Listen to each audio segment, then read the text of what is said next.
Coverage you can count on continues with sports.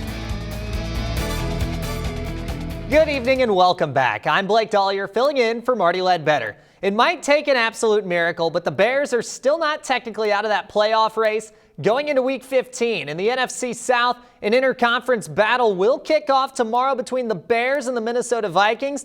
The Vikings are just on the outside of the playoff picture looking in, while Chicago needs some help. It's been a tough season for them with a quarterback carousel and rumors of Matt Nagy being fired. The Bears will give one last-ditch effort tomorrow to turn things around. That kickoff will be at 8:15 tomorrow night.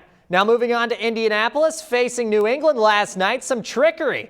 Early in the Wildcat, Taylor hands off to Wentz, who flips it to Nyheim Hines, who turns the corner and takes it the distance into the end zone. Colts strike first. Now some special teams. New England punting, the Colts block it, and Indy gets the ball after it rolls into the end zone. No one around except E.J. Speed, who tacks on 6 more. Now late in the fourth quarter, Colts handing it off to who else? Jonathan Taylor. You got that 3-point lead. You might as well seal the deal right here. The MVP candidate himself. There's no one that can catch that man. He says good night, and the Colts say good night to New England. That final score, 27-17. Now we move from the NFL to the HOT. ISU playing Alabama A&M at the Holman Center. ISU is sitting at 7th right now in the Missouri Valley Conference, 1 game ahead of Valparaiso. They're 5-6 after yesterday's win over Alabama A&M. Looking ahead, they'll face Oakland City tomorrow at the Holman Center. The season is still young, though, with conference play not starting up just yet. That'll start just after we ring in the new year. Head coach Josh SCHERTZ says the 67-43 win was a good one for Indiana State. Ultimately, good team win. Thought we got performances up and down. The roster bench was good. Calix was really good in the first half for us. Obviously, Hobbs in the second half was terrific. De'Aaron Tucker gave us some good minutes. Had a lot of guys on the bench and do a good job for us.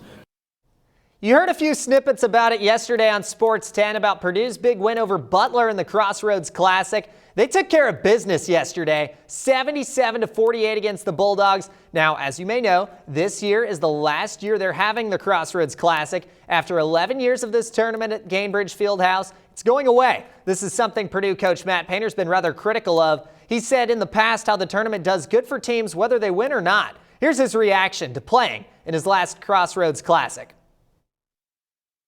Without elaborating on it, I'm just befuddled how it's going away. Like, it's a great event. It's great for the fans. Like, what was bad about today?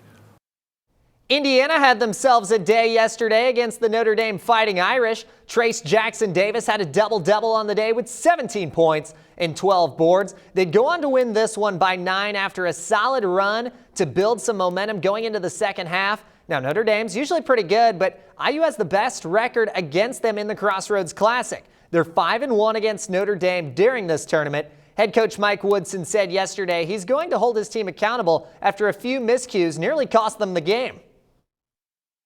I'm demanding, and I'm going to keep pushing these guys to get better because I know if they do, we're going to be better as a ball club. We'll benefit from it. Stick around. That'll do it for sports. Stick around. Everett has one last look at your forecast after this brief timeout.